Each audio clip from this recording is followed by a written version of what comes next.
Welcome to Redeeming Missions, a podcast from Every Home for Christ about the complexity of Christian missions and evangelism in our time. We host conversations that will challenge us through unique global perspectives and honest stories.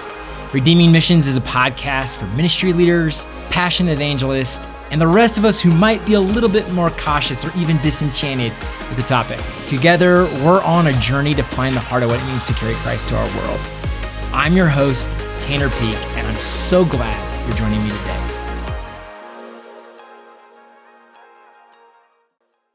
Well, welcome to another episode of the Redeeming Missions podcast. I'm so excited. I'm joined here by a new friend, Tyler, he's the president of StoryBrand out there in Nashville. I am such a big fan. I'm a fanboy of StoryBrand and all that you do. I think what you guys do and how you stand alongside or work alongside organizations and individuals to support them and to identify their story and to live faithfully from their story, I just think it's an amazing ministry or amazing thing that you contribute to people's lives. So, Tyler, thanks for joining me, and thanks for joining a guy that you don't really know that well, because this could go any number of directions. That's right. You can ask me anything. No, thanks, Tanner. I'm glad to be here, man. Well, on every one of these podcasts, Tyler, I start by asking people just to share their story. And I've found, and the feedback that we've gotten from our audience is that sometimes this is the most impacting thing that we do the whole time.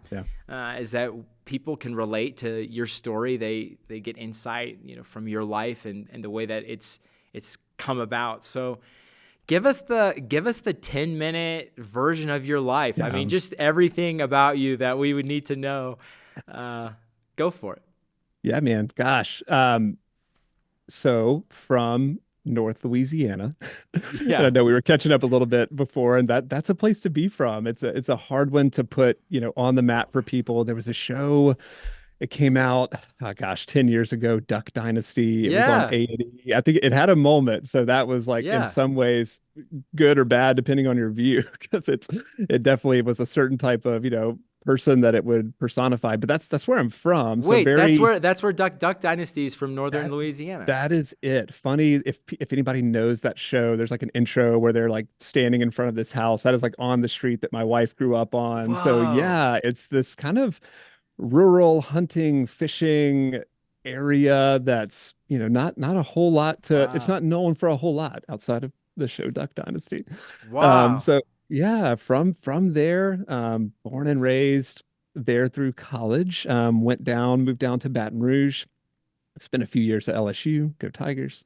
But my wife and I actually met in sixth grade. So we were kind of not high school sweethearts. We didn't start dating till later in college, but moved down to Baton Rouge and later in college started dating, got married shortly after. And I guess not to fast forward too far, maybe one point to hit on sort of in my growing up. I mean, faith was something just even early on was a huge part of my life. And it's one of those things I used to think when I would tell my testimony, or, I think you'd have those memories of camp, tell your testimony. And I used to think mine was kind of boring and almost be embarrassed by it. I was like, I don't know. I feel like I was in church every time the door was open and was baptized young and had this great group of friends. It felt sort of uneventful. There wasn't this big, flash in the pan moment or some rock bottom I hit, which those are great stories as well. But the older I've gotten, the more I realized, wow, what a gift. And actually, just in so many ways, the beauty of that story of just the generations that came before me and my family and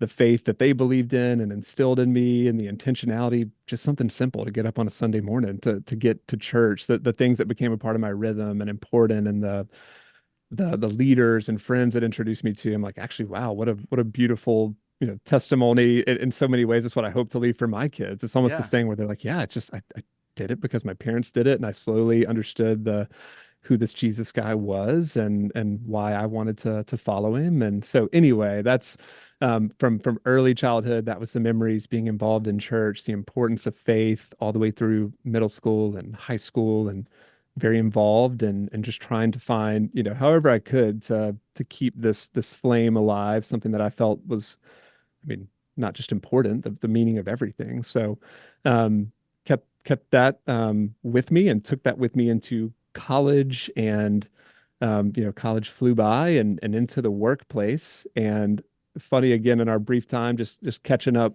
Yeah. before we started rolling, I eventually kind of moved around some, and we'll get to that. But I graduated, so I have a marketing background. So Okay. if any listeners are familiar with StoryBrand and the company that I work for, probably not surprising that I would end up here. Just this realized quickly in college, this love of what marketing is and storytelling, the psychology behind it, I thought was fascinating. I mean, as old as time of I have a product, I make something.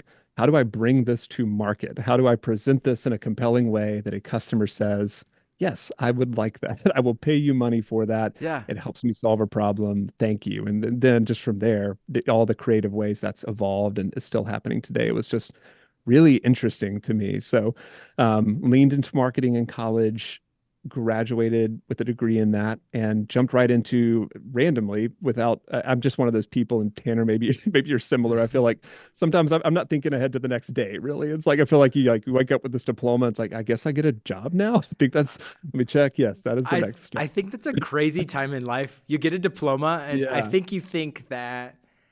I think I thought when I got my undergraduate degree, I think I thought it would make me an adult.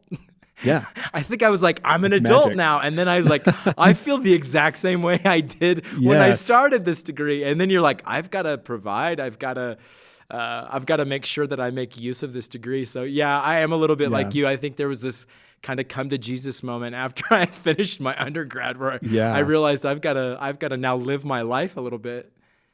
Yeah, that's exactly it. So, yeah, finish with this degree, to your point, was not magic. It did not make me this fully refined Yeah. professional adult all of a sudden. So, ended up working for a health insurance company in Wow. Louisiana. So, the insurance industry was sort of the first thing that I Huh. stepped into, and spent a few years doing that. And, it was funny. I would, different conversation, but it was a good company filled with good people. And to your point, and again, I'm sure any listener that's already had that experience of graduating and getting into work, you're finding out a lot about yourself and what it even means to exist in a corporate environment with people of all ages and backgrounds and experiences. So it was really interesting. There was sort of this point in life, probably a few years into doing it, and it was still a lot of marketing and a lot of sales, where I personally felt like I just hit a little bit of a wall, and there was a little bit Hmm. of this okay, I'm learning some stuff and I'm showing up every day trying to do good work, but sort of is this it? Maybe Right. probably even making so now our company, some things we teach people to do, even and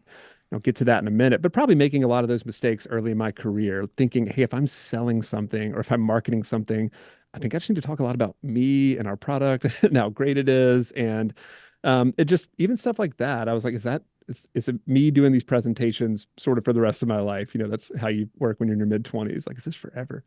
Um, Yeah. Right. and so, and just sort of hit a wall and was sort of having some of these feelings.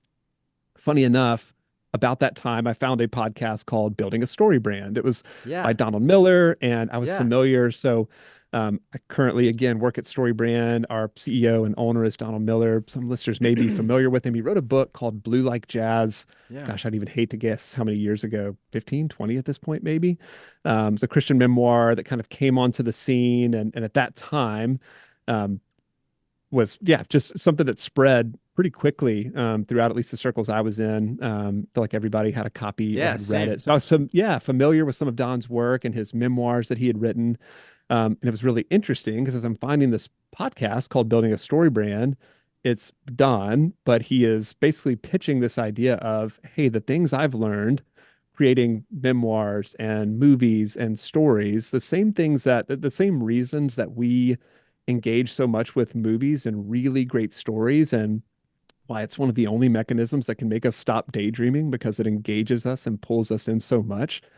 That same framework, that same formula that makes a really great movie and a really Hmm. great story should actually be used in your business. At the end of the day, if you're trying to grow a business or trying to get somebody to engage with what you're doing, if you're talking about yourself, if you're just throwing out random acts of marketing or random words, hoping someone sees Wow. the value in what you offer and is going to come and engage with you or give you their hard earned money or do business with you, it's just not going to happen that way. So basically, talking as Don, I have figured out that if you follow the same storytelling formula and framework, your business will thrive, more people will engage with you. If you have a nonprofit, more people are going to want to engage and be involved with your nonprofit. So, I mean, just light bulb, lightning flash. I mean, just all of these things for me. And there was a book that Yes. accompanied this podcast that's still a perennial best-selling book in the marketing space called Building a Story Brand. Yeah. Right. So game-changing book for me. So it's I think everybody probably has one of those moments where you find it could be a musician, whatever it is. You hear something, you're like, oh my goodness, like everything this person has or does or is saying, I want to take in. So Yes. took in all of that content as much as I could, really sparked this love of not just story and marketing, but also just what was happening in marketing. Just everything was getting more and more digital, which was really interesting to me. I have a love of writing. And so even figuring out, oh, I could actually do some freelance work and exercise my marketing storytelling muscles in blog posts and ad copy. And so just it felt like it was actually a Wow. really exciting time where you just if you were sort of wandering through the desert a little bit, so to speak, in a professional sense of, oh, here's something that brings some meaning to my work. Now I'm not just trying to show up every day and perform and hope that if I say the right words, someone will engage with me. It's actually inviting me into a better story. There's now a different way that I'm engaging with potential customers, even in the insurance world. It just changed, Huh. to me, an industry that I could have seen as pretty dry and stale. And all of a sudden, the fact that I realized, oh, wait, I'm not the hero of the story. It's these Yeah. customers, and I want to play the guide to their heroes. So Yeah. Yeah. Yeah. again, Yeah. could go on that probably longer than I need to, but ultimately, in addition to getting me more excited about marketing and storytelling, it was just also a moment of knowing that I do my best work when my heart is very much connected to the work I'm doing, and knowing if I could bring my gifts and talents and combine my heart and my passion with it, that that really, really excited me. And so that just kind of 4 to 5 years into this insurance industry felt like I'd given it good time, given it good work, and just wanted to see what does that look like to try to find work that lets me use my skills and my heart and my passion. Actually ended up at Compassion International in Colorado Springs. Yeah. That's So right. it's, Just down the road from us here. yeah, I could say so many great things about that place, Compassion and Colorado Springs and the season of that. So moved my wife and I, we had a 1 year old at the time, literally drove the U-Haul up from Louisiana to Colorado. And Whoa. that in North Louisiana is not super common. It's a very family tight-knit community. So even for us to do that, we for sure felt like black sheep, or everybody was kind about it, but there was for sure a head scratching of why, why, what is this about? And so made that move, and instantly upon getting into Colorado, but working specifically with Compassion, man, I was just on fire. I mean, you talk about meaningful work, and again, if listeners aren't familiar, it's a nonprofit organization, Christian nonprofit organization that with the goal of it's the one-to-one sponsorship model and helping in poverty for children, and partners with church centers to actually bring the care and education and food and everything that kids need in impoverished areas. 23, 24 countries around the world. I don't know if I'm getting that right, but really great mission, really great organization. I think about 1,500 people or so in Colorado Springs, or at least at the time I was there. Maybe Yeah. that's total, but I mean, attracts really smart people who care a ton about not just the children and the people they're ultimately serving, but just their craft, their work. I think it was a neat thing when the stakes are that high. Right. I mean, ultimately trying to end poverty and make sure that the holistic approach of not just ending poverty and meeting physical needs, but meeting spiritual needs. I don't know if the stakes can get any higher in That's terms right. of who you're the end person that your work is affecting. So it That's right. attracts really smart people who care a lot. They're really good at what they do. And just, yeah, super exciting. Worked there. We were there for about a year and a half. We had our second child there in Colorado Springs. Hmm. And ultimately, we just kind of got to this point where I'd done that work for about a year and a half. An opportunity came up. So I was doing marketing there, StoryBrand, the company that I'd continued to engage with and really used all of the work that I was doing, even at Compassion, was very much infused and built off of this philosophy and framework Hmm. of, your marketing is not about you. You're not the hero. Your That's right. customer is the hero. Or in the nonprofit sense, the child you're helping is the hero. Your donor is the hero. Nonprofits, we have to slice that one a little bit differently on the story brand side, but still there was this love for that work. And I saw Hmm. that they were actually hiring a marketing director. Hmm. Um, the short version of that story would be just through a few calls with StoryBrand. They were very much startup at the time, 10 to Huh. 15 employees. At that point, I'd only worked for really big organizations, which is great. They're really big because they're doing something meaningful that's working. But I'd also learned about myself that I think I had a little bit more of an entrepreneurial streak than I was Wow. giving myself credit for. So the thought of being involved at the start of something, or really getting to build something up from, not nothing, but just the start, just the little spark of something that could turn into a flame was really exciting to me. And I mean, honestly, Tanner, the one question I even had sort of in the midst of this switch from nonprofit Right. work that was super meaningful and life-giving to, StoryBrand. We also have another brand called Business Made Simple as a Yeah. for-profit business. I mean, we're looking at revenue. I'm looking at P&Ls every day. Yeah. So it's a different business model. And I wrestled with that a little bit. Is that Yeah. Yeah. is Yeah. something wrong? Is this, a selfish desire that I need to set to the side because I have plugged into this great organization? And ultimately, just through a lot of prayer, through a lot of intentional thought, family conversation, just felt like, hey, we can be a little bit closer to our family, our boys, a little bit closer to their grandparents. Feels like there's something special here in Nashville that we want to be a part of with that community, but then just also the work, just to, again, to build something up.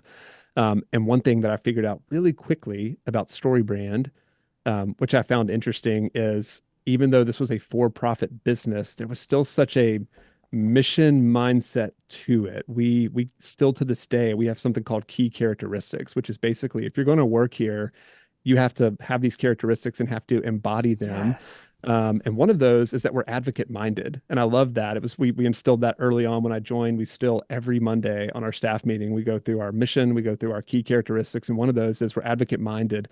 We're obsessed with helping our customers win. We are not the hero. We play the guide to our Oh, heroes, the customers. And it's cool. It gets I referenced. love that, man. Yeah, man. That was we love it. It's still a part of our DNA and what we do. And um now I'm, skipping lots of steps here, but went from No, it's marketing awesome. director to where about a year ago I became president of the business. And so the fun part about that is I get to really share more than I ever have and instilling that in our culture and continuing to drive that, find people, bring people onto our team that embody that. And um, it's it's just one of those interesting nuances that even in a for-profit business, and we, even here we have people of different faith backgrounds. It's not a Christian organization. We've got people with all different types of backgrounds and faith journeys, but there is still something in that advocate mindedness. And hey, ultimately, we're here to accomplish something bigger than just us or just a collection of individuals. We want to actually make a difference. And for us, it's all about helping people build businesses. We talk about helping them build the business of their dreams, giving them tools and frameworks to help them do that. And it still is that thing that we rally around. And Hmm. yeah, it's been a pleasure to be a part of it. So it's tough to condense it down to 10 minutes, but Yeah, that's about yeah. as quickly as I can get us to now. Tyler, that your story is beautiful. I think there's so many things that I hear as you're sharing. I love what you said. Just an observation. You're talking about having, a fairly, I don't want to eat, I'm not putting words in your mouth, but a fairly Yeah. normal childhood or a fairly normal, no huge crises or, traumatic kind of realities. Not that there's any, that's not that we should Yeah. idealize or something, challenges or hardships as a kid. I think there's a lot of people who probably could relate to that.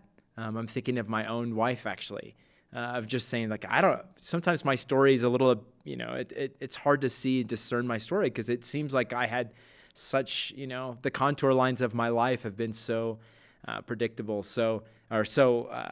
Maybe normal. I don't know what the other word would be, but so that stuck out to me. And I just think I think our, most of our audience is millennials.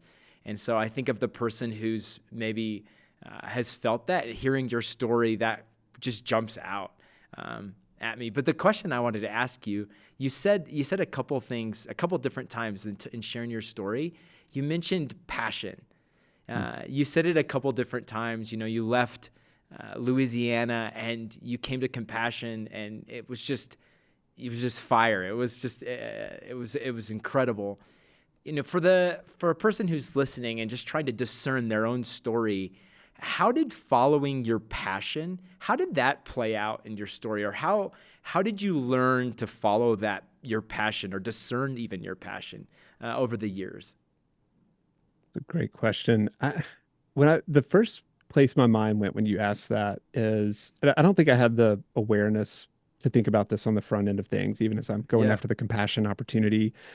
I think now what I recognize and the way I would answer is just a lot of what we have to do at work, and you could mix in just life with this. It's just really hard. I mean, just day to day Man, of, that's the truth. Yeah. and that could be, we want to accomplish this big thing as a company. We want to grow to this level. That could be as individual as self-doubt. Just, do I have what it takes to Yeah. do this? Or I woke up on this Thursday morning and I'm not feeling like I'm firing on all cylinders. I've got my best stuff. So there's the self-doubt, there's the big things that we want to accomplish as an organization or as part of a professional team. My personal experience being a husband and a dad, I want to feel Yeah. like I'm leading my family really well. And I found ultimately when I would come up against those hardest moments, a failure at work, a project just did not go the way we wanted it to. Maybe it was my fault. Maybe I made a call and it just didn't go Mm. that way. Maybe I just personally showed up to a meeting and just did not crush it. It just wasn't great. Wasn't prepared as I needed to be, whatever that looks It feels like. good to Or, know that other people don't crush meetings. oh, There's you a do lot that of too, those. okay? Yeah, there's a lot of those. Just that was a flop. That wasn't my Yeah. best performance. Yeah, or I mean, just if things are fine and humming along at work, but somebody in your family's struggling. It's just a hard thing that's happened personally with a friend or a family member. For me, if there wasn't passion tied to what I'm doing or the work that I'm doing, it would be really hard to continue to push through, or to rebound, or to dig deep in that place. Because, and again, part of my journey, I'm one of those people that could probably get just trapped in my own head a little bit, like, hey, how Yeah, am I sure. performing? How am I doing? It's just, it's unintentionally and subconsciously very self-focused. Yeah. It's, not one of those fun things, but also being connected to work that's meaningful and doing it alongside people who share in that. It just helps me get outside of myself a little bit, whether it's easier to check egos at the door, or, hey, we need to work through this tension or conflict, just to remind ourselves, hey, at the end of the day, we're trying to accomplish something bigger here that's not about me. It's not about you. Or again, that meeting that I led felt like it kind of flopped or just did not accomplish what I wanted it to accomplish.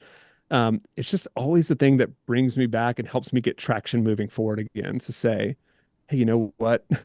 Despite what's, maybe this thing I fumbled at home or fumbled in the workplace or just even fumbled for my own standard that nobody else noticed, um, we're here to accomplish something. And I actually believe that if we accomplish it, Hmm. it it's something really special. Like, we can actually make a difference, be that in the world, be that in our community. Hmm. It always recenters me. And I just, again, personally, and I'm such a big fan of the book I think Every Good Endeavor by Tim Keller, because Yeah. even that just unpacks. I Yeah. Yeah. love the way Yeah. he teaches about, it doesn't matter what industry you work in, almost what job, there's meaning to be found there, and good work to be done in a collective way that's bigger than yourself. So I love that message. But for me personally, I've always been attracted to whether it was an industry or a business model or a group of people that I know share that along with me, or that the mission, I Hmm. can sort of kind of, you guys get it better than anybody. I can kind of see it and feel it and touch it, that I know Right. if we set a big ambitious goal for ourselves, it's not just so that I get to hit it and pat myself on the back. It's not just so that we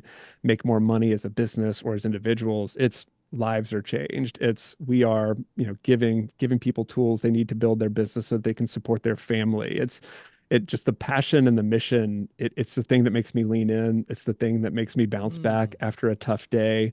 It's the thing that I could honestly think about doing for, all of a sudden working for 10, 20, 30, 40 years didn't seem so foreboding or intimidating. It's like, yeah, okay, it's going to be hard. It's going to be good, but as long as it's meaningful, I can keep leaning into that. So that's where That's mine just an goes. incredible answer. Redeeming Missions is brought to you by Every Home for Christ, a global network of local catalysts, inspiring and empowering the church to carry Christ to everyone, everywhere, in every generation.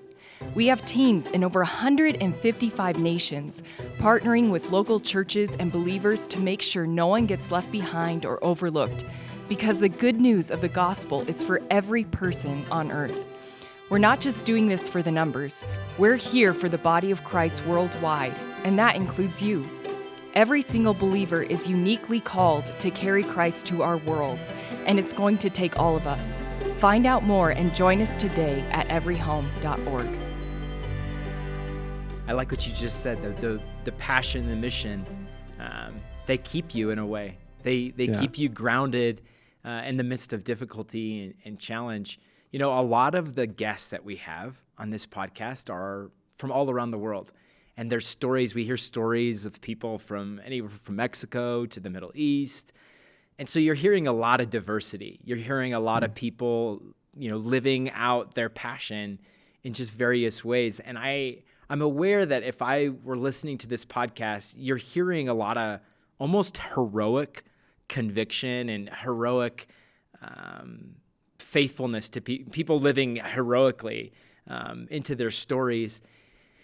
Passion is something that's easy for me personally. I'm such a passionate person, but I'm thinking about the person listening who might actually be a little bit even intimidated.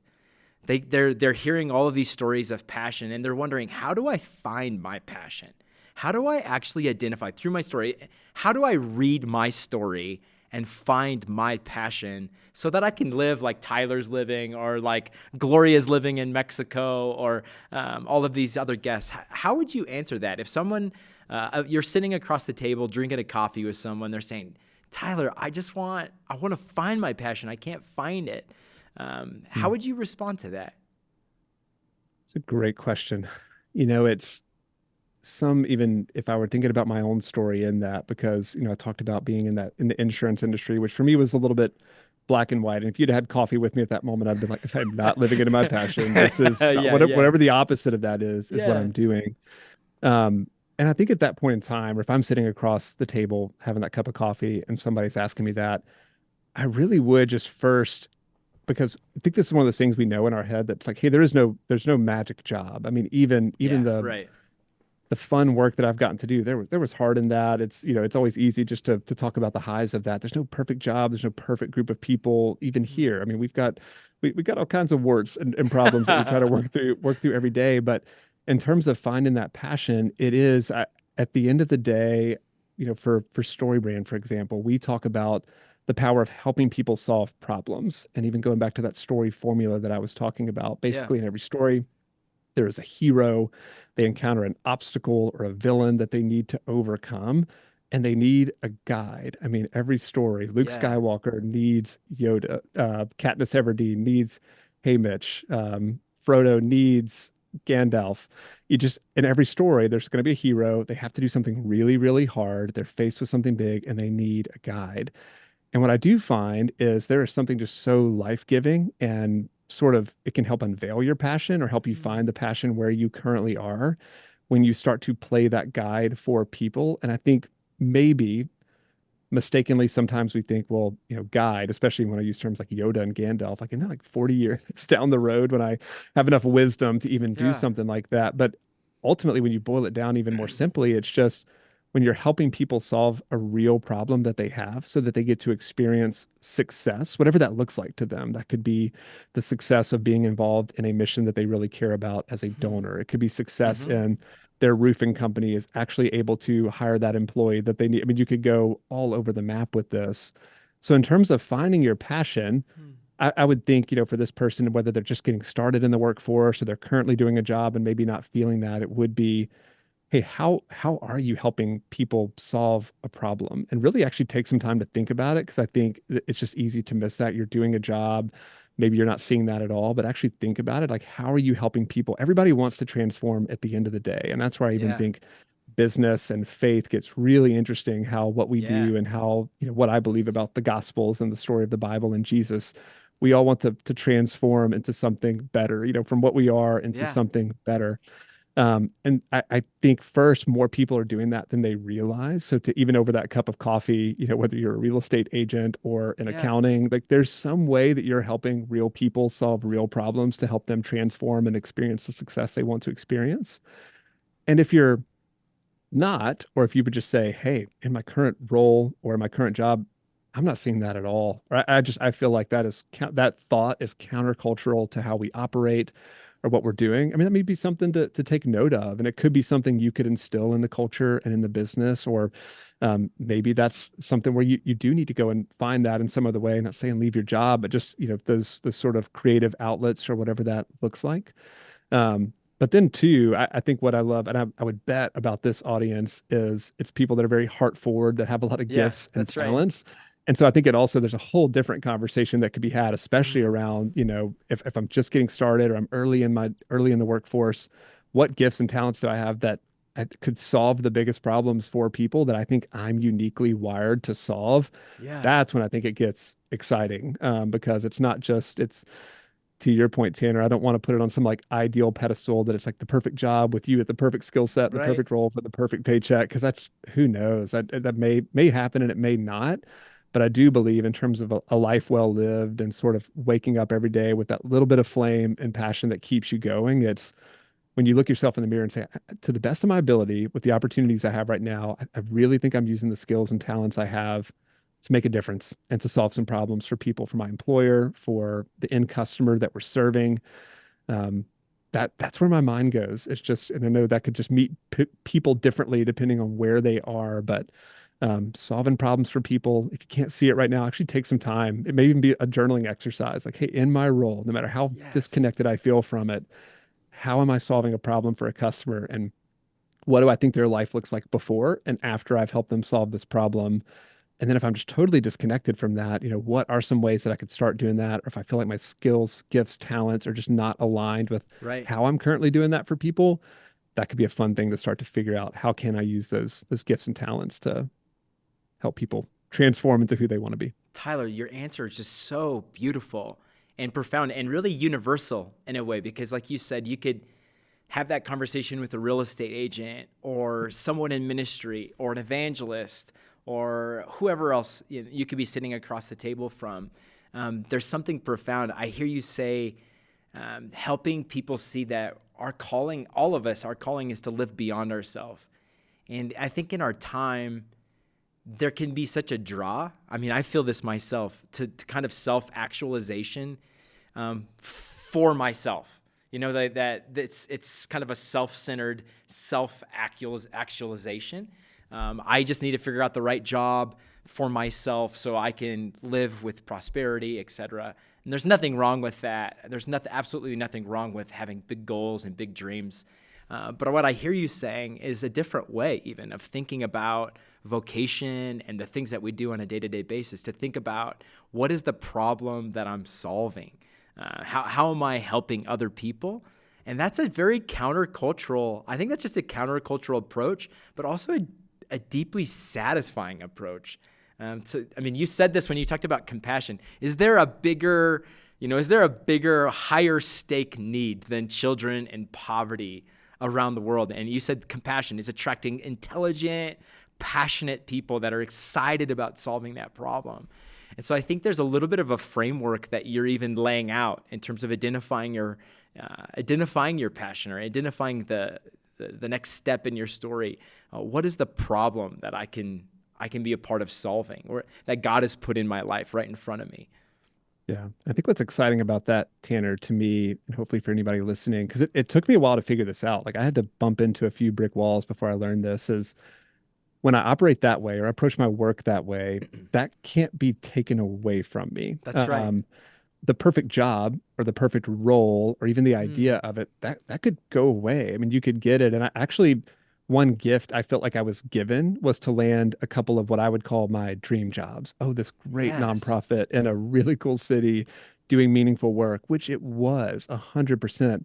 It didn't fill this hole in me that, it wasn't like, now I have self-actualized. That was Yeah. it. Or Right. to I've even come to be arrived. a part, yeah, I mean, to come to be a part of StoryBrand, a company, the company that actually, again, light bulb, lightning bolt moment when I'm listening to it, thinking, this is so great. What a cool way to combine story and marketing.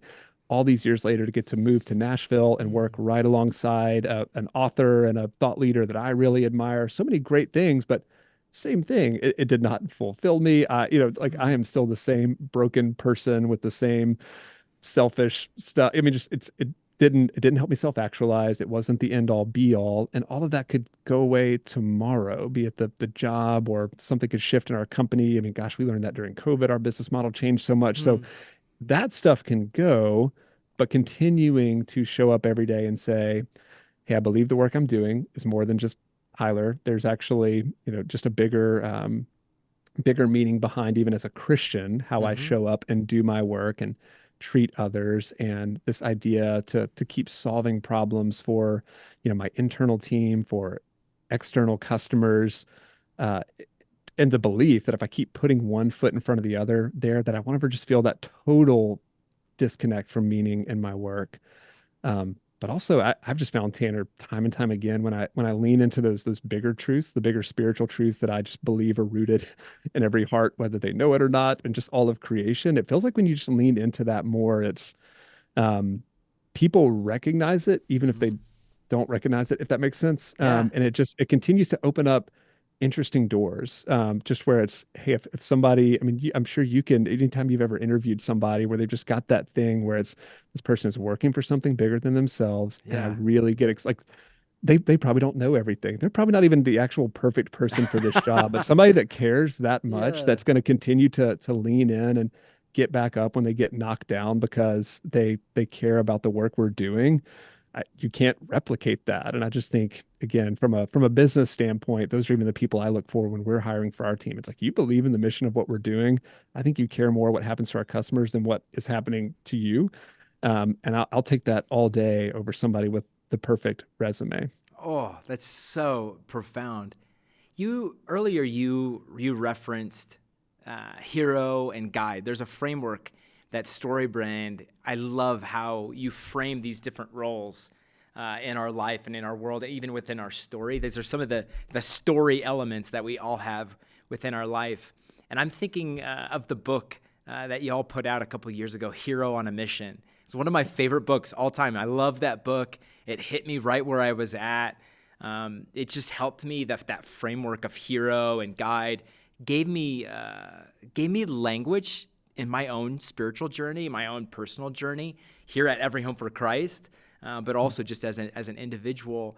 Maybe for our audience, if you could speak to that really quickly, just these different kind of archetypes that are in our story, because I think it's really relevant to what you're saying, seeing other people as the hero of the story. I think it's really profound. Would you be able to speak to that?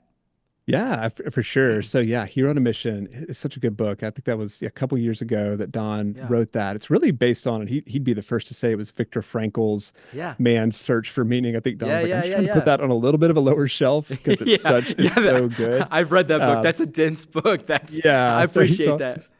he's always the first to say, read that one first. But then, yeah, come back Yeah. and read Hero on a Mission. And, for us, I feel even now recognizing I've used the word meaning a lot. Yeah. And I would give Don a ton of credit just for even how, watching him work and how he leads and how he Mm-hmm. tries to live a better story, living a life of meaning. A lot of that language I'm getting from him. And I think the second we forget and this is where there's a little bit of a paradigm between story brand and this hero on a mission content, Tanner. But the second that we sort of forget or kind of stop seeing ourselves, at least as a hero on a mission, as a character in life that has meaning, that when we hit obstacles, that is just part of a story. The second we stop viewing our life as a story and at least recognizing that we have a very important role in it, we are the hero of our own story. Um, Don talks about it. It's called the narrative void. It's almost like you're sitting in a theater of your Yeah. own mind. The story's over and the credits have rolled, and you're just staring at a black screen. And that's a Wow. dangerous spot to be. And so, even for the heart of that book coming out to say, hey, your life has meaning. Your life is a story that you need to actively engage with, Hmm. to recognize there will be an end to it. One of the things, even in the Hero on a Mission framework, we talk about is starting with the end in mind. And I know that's worded differently through different thought leaders, but you're actually writing your own eulogy to say, Yeah, that's right. what do you want your life to actually add up to? And it's such a refining exercise because when you do it, it's rarely you find about your accomplishments or these actual things you That's probably right. spend most of your day sweating and worrying about. It's the people you loved and who loved you. It was your faith. It was the impact you had. And so could go on and on about that. But this idea that you are the hero of your own story, the story will come to an end one day. And what do you want people to have said about you, or what impact do you want to have had while you were here? Hmm. And then to those different archetypes, the guide, which we have talked about. And it's interesting because in your own story, you need a guide. You actually need somebody in those moments who, especially when you're young or still in that millennial stage as you're learning, whether it's in work or as a parent or as a spouse, somebody that's been a little bit further ahead of you that can say, Mm-hmm. hey, the failure is this way, success is this way. Let me use some of my wisdom to help you find that success you're looking for in that. So you need a guide, which again, so simple, but makes so much sense. And I would actually say in the year 2024, a lot of the conversations I have with guys, Hmm. that's one of the biggest voids that I That's feel like right. gets brought up a lot. It's just, Yeah. gosh, a mentor, someone that's lived a little bit more life, just an older person, just somebody that can play a guide to me in that way. And then also the fact that you yourself need to be a guide to others. And then sometimes that's just purely age. It could be depending on the work you do. If you've been in a field for 10 to 20 years, like you, it's actually really important to start to turn around and play a guide to others. Mm-hmm. And I see a lot of people, we work with a lot of, business coaches, we certify business coaches, and we Hmm. certify marketers to use StoryBrand. A lot of times, especially on the coaching side, those are people that have had a career, usually for 20 to 30 years. Hmm. And it's such a common theme where they say, I've had a great career. I'm ready to start helping others. I'm actually ready to use this expertise that I've built up to serve others and, may actually use the words play the guide if they're familiar with our stuff. So this idea that you are a Hmm. hero in your story, don't lose sight of that, because when you do, that's a recipe for some bleak stuff when you just stop seeing your life as a story. When you meet those hardships and obstacles, just really hard to keep pushing forward. You need a guide. And also, hopefully, you're playing a guide to someone. And then, when it comes to villain and victim and these That's different right. archetypes that Don teaches about, and not being the author of it, he would explain it so much better than me. But, it's tempting, especially because every story has a villain. We talk about that in the story brand framework. Basically, you do not want to flex into the villain role. That feels very simple. And, one way I heard Don word this, and I hope I can stick the landing on the words, is basically a villain is someone who has been hurt That's in right. their past. They usually have some type of scar or some type of limp. Even like in movies, they like kind of give them this like physical manifestation of their hurt, and they say, because I've been hurt, now I'm going to hurt you, or I'm going to hurt That's others. I right. want you to feel the hurt that I felt. Ooh. A hero gets hurt, comes up against that same rock bottom and says, I want to make sure that this doesn't happen to anyone else. I want to keep others Wow. from experiencing this thing that I've experienced. And just that paradigm shift of a hero and a villain, and how often, and when you see it like in a Marvel movie, it's just so obvious. I want to That's be the right. hero, not the villain. But in our own life, I think we do, just in these subtle ways. The little bitternesses we hold on to are the things where it's like, hey, I felt slighted in that way. I want that person to feel like I felt. It's those little times we lean into that villain role that we want to be mindful of, and continue to be the hero and say, hey, I'm probably being treated unfairly in some ways.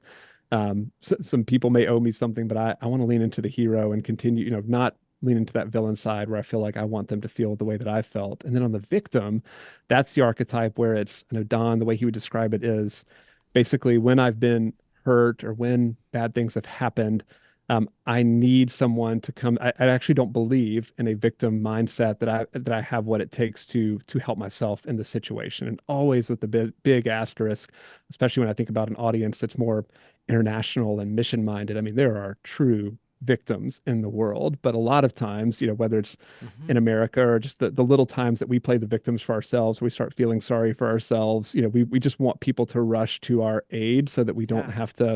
we don't feel like we have that autonomy or empowerment to help ourselves out of it. It actually attracts resources away from true victims, people that really are victims that have had legitimate wrongs committed against them, when we Hmm. start to slip into that mindset. So those are kind of the four archetypes that get talked about. And I know we would say, hey, we play all of them at different points That's in right. time. And Yeah. nobody is just hero all the time or victim all the time. But I think when we actually do start to, book title, when we start to view ourselves as a hero on a mission, Yeah. it helps us live a much more meaningful life. It helps us seek out wise guides who help us on that mission. It helps us play the guide to people, actually helps us pour back into people from what we're learning. And I think it just helps us be aware of that villain and victim when it's just easy to slip into those. And again, all of us would say, yeah, nothing good really comes from that. When I really start to just want Yeah. bad for others because I feel wronged or slighted, or That's right.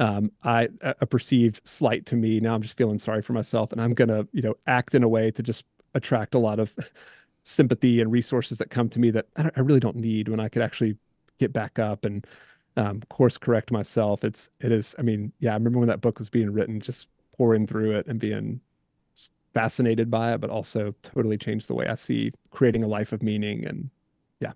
We're going to put some of these book titles and even your guys's, your web URL in the story, in the show notes. I just think that if, again, I'm imagining right now, I'm the guy having coffee with you. And so much of what you just said, I think would be so helpful to understand these archetypes. Even as I read that book, Hero on a Mission, I mean, I'm overseeing a global organization in 155 different nations. I mean, we have massive diversity. And like yourself, I've been in my role about a year and a half. And even though I'm in this place of leadership and it really in my dream job where my passion is, some of this framework that you're giving, even with the hero and the guide, that actually is really informed how I approach even what I'm doing right now in my life. And so I'm the guy on the other side of the cup of coffee right now, just being refreshed on what you're saying. And I hope our audience that's listening to this, that maybe they're just trying to discern the next step in their life or what their mission is. I hope that they're hearing some good nuggets of truth that can help them along on their own journey. And I hope that, we'll put these links to this stuff in the show notes, because I hope that they will dig deeper into StoryBrand and some of the things that you offer, whether they're in ministry or they're in business or, like you said, a spouse or a dad. All of this stuff, or mom, this stuff is relevant really across the board. So I want to thank you for bringing so articulately actually such good foundational truth that is so helpful to so many people. Let me, Tyler, ask you kind of my concluding question that I ask. I ask everybody this question by way of some context. One day I was in the grocery store line, just at the local Safeway, and I'm impulsive. That's just who I am. I see a magazine, at the checkout counter, and it was a Time magazine dedicated to Mother Teresa. And it's just something about it. You know how it is. It just jumps out at you. I'm the ultimate consumer too. I know that's exactly what they're hoping happens, is that some guy just impulsively grabs this magazine. So I grabbed it, paid for it. The next morning I was up early, just as I am, light my candle, spending time with the Lord. And I just felt like I'm just going to grab this magazine, read a little bit more about Mother Teresa. I think I've read numerous books by Mother Teresa. I don't know what about this drew me in. But I ended up reading this beautiful, it was just really well done, whole edition dedicated to Mother Teresa. And in the middle of that edition, there was a place where she defined her own mission.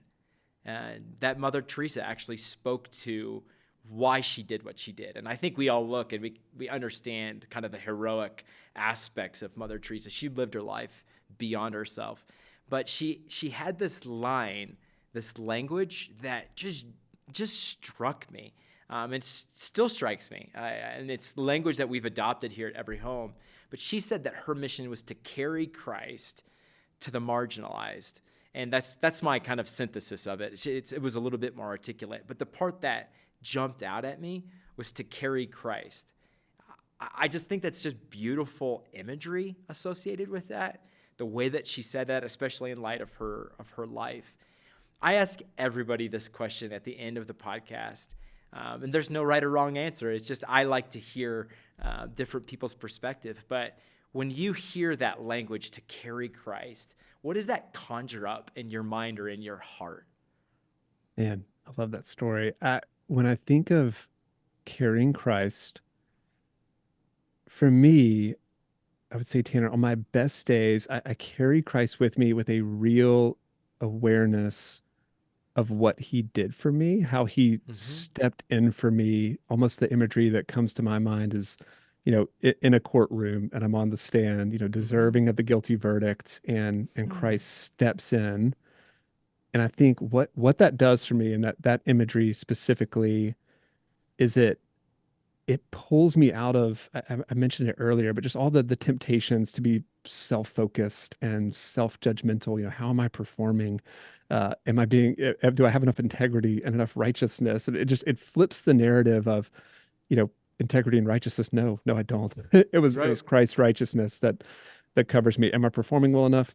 no, and also in some ways, who cares, in terms of like opinions of others, like all of those things that can just start to swirl around and, worst case, make you just sort of even paralyzed in your day to day or your work, just getting so wrapped up in yourself. But also it just, there's another thing that I remembered. It was Tim Keller said this a long time ago in a sermon where he would remind himself every day when he would start to have those types of thoughts. I think he wrote it down somewhere. It just says court is adjourned. And it was just like that little line. Wow. And ever since I heard that, and it's, kind of lined up with some imagery I felt myself, just the freedom that comes out of that. And when something about when you say carry Christ, I'm like that. Yeah, I think I carry him with me in that way. And I wish I could say that it's just, that is just ingrained almost like a tattoo. And I just don't, maybe I should get a tattoo. But it just, I feel like I actually have to remind myself every day of that court is adjourned, Christ stepped in. And one, just the beauty of what it does to my own heart and just that realization and the salvation that I personally receive for Jesus doing that.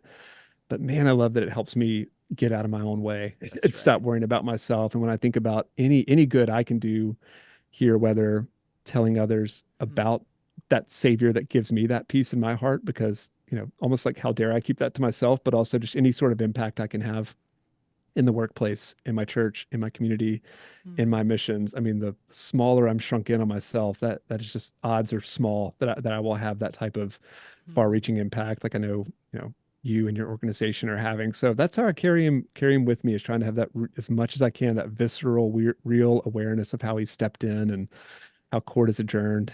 Because of what he did, I'm off the hook, I'm off the stand, and the peace and freedom that comes from it. But also, man, it feels like it frees you up to go and make an impact. And yeah.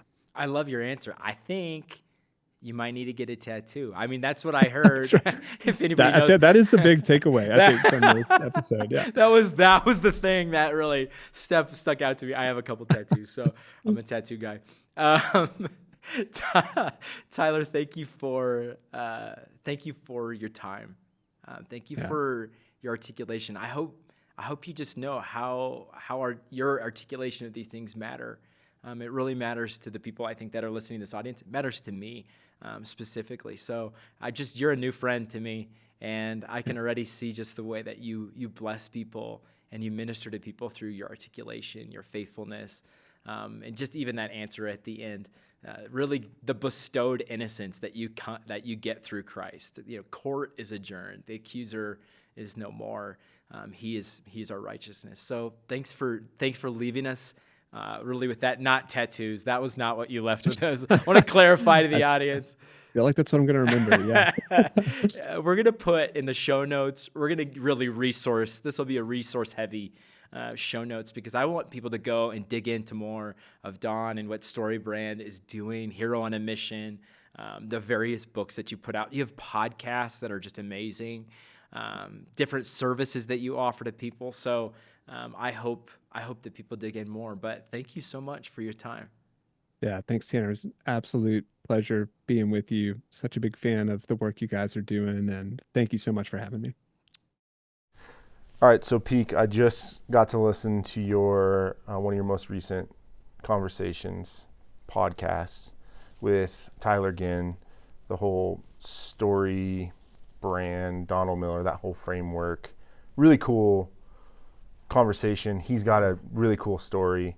I know you're a story guy. Tell me what's just been like going on in your heart, your mind since that conversation. Listen, I was pretty excited after that conversation with Tyler. I think he's just a pretty interesting guy. Yeah. I love, one of my favorite parts of the podcast, I say this almost every episode, is I love hearing people's stories. Yeah. And just hearing his story, I love how he's been guided in his life by passion. I'm a pretty passionate guy, and I just love the way that he talked about navigating his life by passion. So I think that's the first thing that sticks out to me, is just the individual that you're sitting with and I was having a conversation with. But I think in a kind of a more deeper way, or a little bit more relevant to what we were talking about, was, his framework of hero and guide and even like villain and some of those kind of caricatures or characters in each of our story, I think is really profound.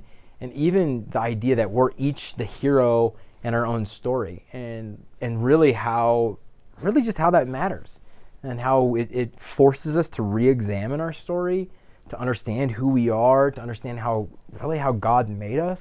I love all that framework. He's so articulate as well. Yeah. I felt like I was in a TED Talk. Yeah, I love just that framework, and how there's kind of like an invitation for every person to find meaning. And he went off on a whole thing about, everyone's got to look for that like problem that they can be a part of solving. And of course they have their own like application of that, and that's epic. But for redeeming missions, like how relevant that is to people, kind of every believer, their call to carry Christ. Like, to me, that was stirring something in me of like the problem of just the human hole in our hearts. I mean, our favorite Blaise Pascal, there's, every human has a hole in their hearts, and God-shaped hole. Talk about that for a second, and like how. Yeah, I mean, I think when you talk about that, I think what comes to my mind is I had just gotten my MBA. I had just finished my MBA. My wife and I go on a trip to Cambodia, and I remember sitting there and having some conversations with some kind of college-age people, about the same age that we were at the time. And one of the woman that we were talking to was a lawyer, and the man that we were sitting there talking to was an engineer. And they had moved to Cambodia. Yes. They'd moved there just to actually, they felt like they themselves were missionaries, and they had a certain kind of skill set. They had certain problems that they were addressing, but it looked really non-traditional. In my mind, I thought what a missionary was is like you showed up and, kind of buttoned up, planted a couple churches, did your thing. And they really blew up my paradigm of what a missionary even really was. Yeah. And so I think what you're talking about, and what Tyler was talking about, is like when we understand our story and the problem that the Lord put us on the planet to solve, the glory He's given us. It just empowers us. There's something about that that's so empowering, and just releases us to make impact in our world in a way that we won't if we are living somebody else's story. Yeah. Or we have to be in our own skin, our own story. I mean, you know how I talk about it. You got to stay in your own boots. Yeah. And so I think that's... You do say that a lot. Probably too much. No, I like it. So anyway, so that I think that really sticks out to me as like knowing who listens to our podcast is people trying to figure out life and figure out how they impact their world. Yeah. I mean, I hear from Tyler, man, find a problem, throw your life into it, read your own story, know you're the hero, eventually become a guide to others in that process, and live big. I mean, that's what I took away from that podcast. Yeah, live beyond yourself. Yeah. You wrote a book about that or something? Yeah, right. Full right. circle. Okay. Yeah. That's awesome, man. It was a good combo. Yeah. Dig it. Thank you for joining us today on the Redeeming Missions podcast. If you like what you heard, we encourage you to visit everyhome.org/redeemingmissions to find all past episodes and learn more about Every Home and joining the efforts to carry Christ to everyone, everywhere, in every generation. Echoing in the prayer of St. Patrick, Christ with us, Christ before us, Christ behind us, Christ in us. Let us carry Christ to our world. Until next time.